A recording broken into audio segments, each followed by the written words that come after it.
Hello student, कैसे हैं आप लोग। हमारे चैनल नेशनल एग्जाम्स में आप लोगों का स्वागत है। तो उम्मीद है कि तैयारी बहुत ही जोर शोर से आप लोगों की चली रही होगी और अब रिस्क लेने का टाइम आप लोगों के पास है भी नहीं। तो इसलिए ज़्यादा प्रयोग करने के चक्कर में मत पड़ लेना कि हम ये भी कर लें वो भी कर लें। एक बार अपना सिलेबस सेट किया, पूरा टॉपिक्स देख ले कौन कौन से हैं और फिर उसमें लग जाना है, ठीक है। और सिलेबस निकाल के अपने पास जरूर रख लेना है। और जो प्रीवियस ईयर का कम से कम 2016 का जो पेपर है RO ARO वाला, वो जरूर आपके अपने पास रख लेना है। देखो, आरओ का जो प्री पेपर होगा जीएस रहेगा, थोड़ा सा आसान रहेगा। जो अधिशासी अधिकारी वाला है वो थोड़ा टफ रहेगा।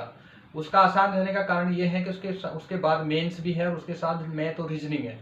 तो इस कारण से उसका जो जीएस रहेगा वो थोड़ा सा आसान सा रहेगा। लुसेंट टाइप, लुसेंट से ही लगभग कवर हो जाता है। तो बच्चे परेशान थे कि जीएस का कोई ना तो आरओ में ना अधिशासी अधिकारी में टॉपिक्स ओपन किए हैं। तो अंदर के टॉपिक्स के लिए मैंने वीडियो बनाई थी, 3 सब्जेक्ट की बना दी है, आज चौथा है। तो आज देख लेते हैं कि साइंस में कौन कौन से टॉपिक्स हैं अंदर से जो आएंगे इसमें, ठीक है। देखो, साइंस को बांटते हैं 3 भागों में, जीव विज्ञान, भौतिक विज्ञान और रसायन विज्ञान। जो इंग्लिश मीडियम वाले होंगे कमेंट करके बता देना, वो मैं इंग्लिश में ट्रांसलेट भी कर सकता हूँ, ऐसा कुछ नहीं, ठीक है। पहला आता है जीव विज्ञान, जिसे बोलते हैं बायोलॉजी। इसमें जो पहला टॉपिक है वो है जैव विकास। देखो, जैव विकास से पहले आपको यहाँ कहीं लिख लेना है विज्ञान की शाखाएं, ठीक है। और इसकी मतलब शाखाएं लिख लेनी है इसकी ना, ठीक। तो मतलब जीव विज्ञान की शाखा यहाँ लिख दूं, यहाँ लिख रहा हूं मैं, जीव विज्ञान की शाखा है, ठीक है। ये अपने पहले लिख लेना आप आराम से, ये कहीं से मिल जाएगा, वो आपके हर किताब में होगा। अगला टॉपिक है जैव विकास वर्ग की, ठीक है। फिर इसके बाद है कोशिका आनुवांशिकता जैव उर्वरक, ठीक है। ये पहला पार्ट रहेगा आपका, जो इसके ओपन टॉपिक्स रहेंगे। और ये जो टॉपिक्स होंगे आपको पूरे के पूरे लुसेंट में भी मिलेंगे। और इसके अलावा अगर आपको जो भी बुक आपके पास होगी, मान लो कि आपके पास है घटना चक्र में भी ये सारे मिलेंगे और लुसेंट में मिलेंगे। इसके अलावा अगर दृष्टि की या फिर कहीं से आप ये जो एनसीईआरटी लेते हैं बनवाल वाली साइंस की, तो उसमें भी ये मिल जाएंगे सारे, कहीं टॉपिक जो होंगे तो आप लोगों को मिलेंगे। और इसके साथ इसके बाद अलावा कि बहुत सारे लोग ऐसे हैं कि वो उनके पास बुक तो है लेकिन टॉपिक कौन कौन से हैं ये क्लियर नहीं है। तो उसके लिए क्या करना है आपको कि अगर उस बुक में वो टॉपिक नहीं है तो वो टॉपिक जो होगा तो आपको नेट से सर्च करना है, उसके नोट्स बना लेने हैं, ठीक है। अब देखो अगला आता है, यहाँ अगला है कंकाल। ये होता है, नीचे का आता है ये शरीर विज्ञान में इतना आता है, ठीक है, शारीरिक लिखा हुआ उसमें। तो इसमें पहला आता है टॉपिक कंकाल, मांसपेशियां, पाचन तंत्र, विटामिन। विटामिन में बहुत सारे आते हैं, विटामिन से होने वाली बीमारियां या कौन सा विटामिन कहाँ कहाँ मिलेगा, ठीक है। ये पूरा का पूरा देख लेना है आपको। उसके बाद श्वसन तंत्र, ये हर किताब में सारे मिल जाएंगे जो गए तुम, ठीक, बस आपको थोड़ा सा हमें देख लेना है। अगला आएगा परिसंचरण तंत्र, उत्सर्जन आएगा इसमें। उसके बाद तंत्रिका तंत्र, अंतःस्रावी तंत्र, जनन या भ्रूण, ठीक है। ये पूरा का पूरा आता है शरीर विज्ञान में, यानी कि मानव विज्ञान के हिस्से में आता है, जो शरीर के अंदर का विज्ञान होता है, ये पूरा का पूरा उसमें आएगा। ये भी पूरा का पूरा लुसेंट में भी दिया गया है और भी सारे कहीं दिया गया है।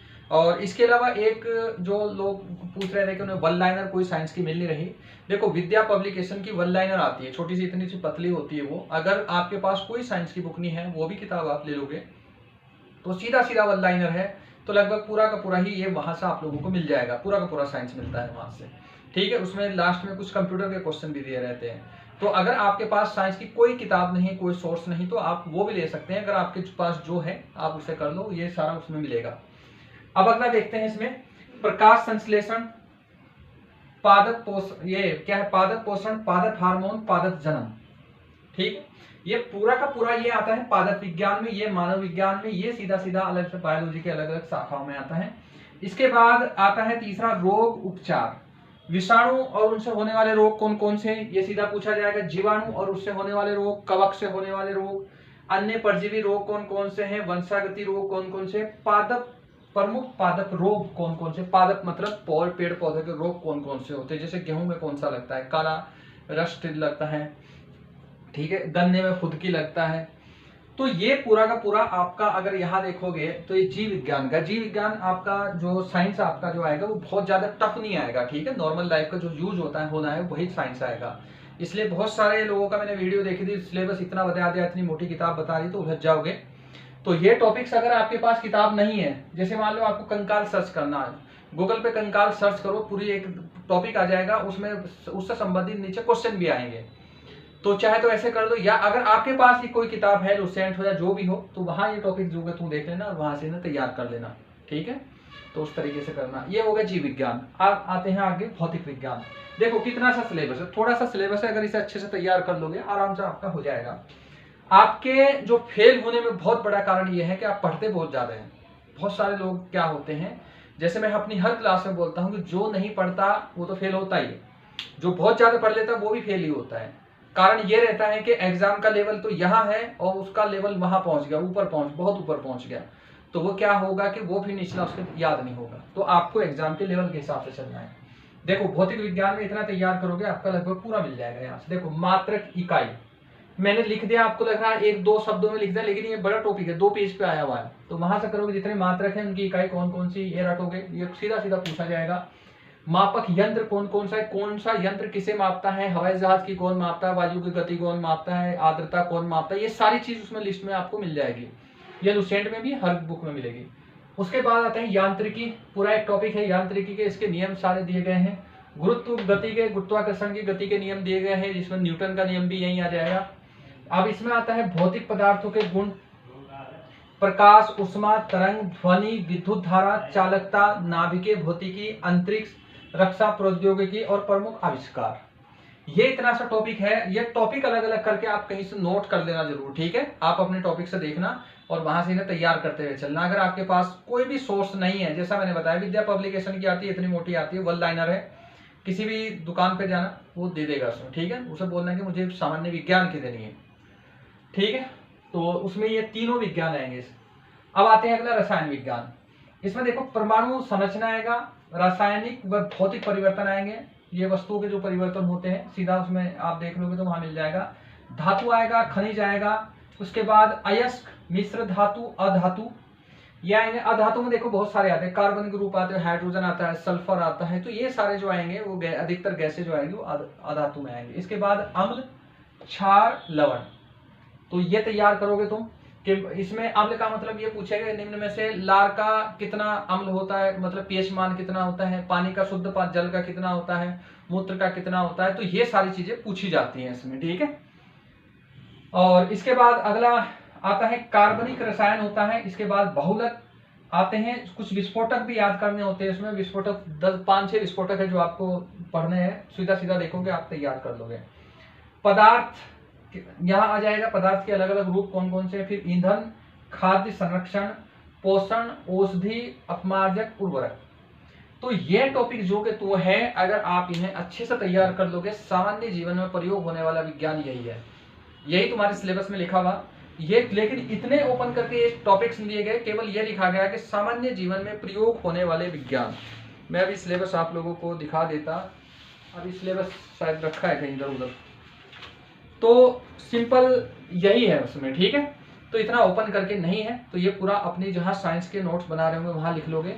अगर फिर मैं कहूंगा वही, अगर आपके पास कोई जो भी बुक होगी, मान लो कि इसमें कोई एक टॉपिक नहीं मिला, मान लो उसमें पादप जनन आपको नहीं मिला या पादप हार्मोन आपको नहीं मिला, उसमें टॉपिक में कौन कौन से पादप के हार्मोन होते हैं, ठीक है, या मानव हार्मोन कौन कौन से होते हैं, तो आप क्या करोगे, गूगल में जाओगे, यूट्यूब पे नहीं जाओगे, ठीक है, गूगल में करोगे पादप हार्मोन, तो सीधा वो बता देगा सीधा, या तो पादप हार्मोन एनसीईआरटी कर दोगे वो पूरा का पूरा दे देगा, या फिर पादप हार्मोन लिखोगे, पादप हार्मोन के बारे में लिखेगा, उन हार्मोन के नाम लिख देगा और उनके काम क्या क्या है, कैसे कैसे वो काम करते हैं, वो सारी चीज बहुत शॉर्ट में लिखी हुई मिलेगी, उन्हें आप नोट कर दोगे, ठीक है। यहाँ से आपका नोट्स बन जाएगा।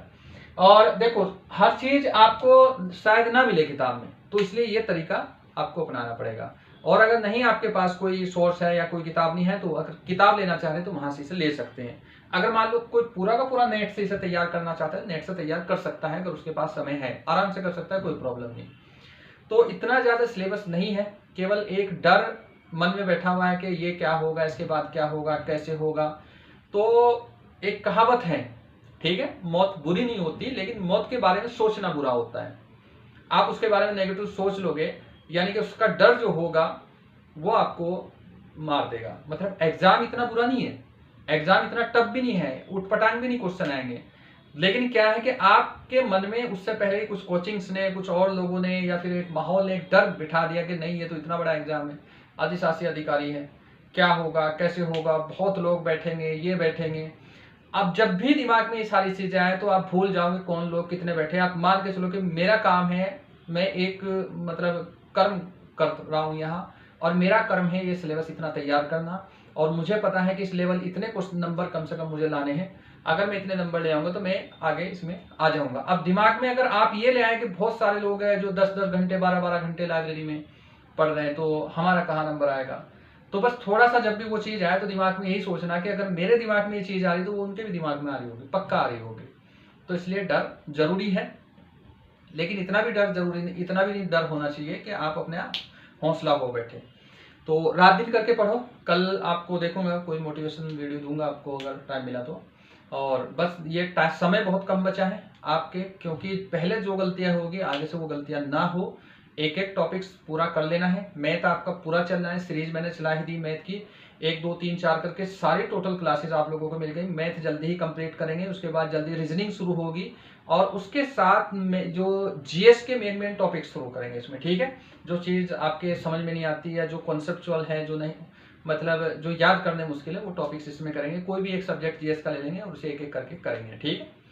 और अगर कोई डाउट हो या कुछ कोई भी मतलब शंका हो तो कॉल भी कर सकते हैं और आप कमेंट भी कर सकते हैं, ठीक है। मैं हर चीज़ का रिप्लाई करता हूँ, कमेंट का भी करता हूँ और कॉल का भी करता हूँ। तो अब चलिए मिलते हैं नेक्स्ट वीडियो में।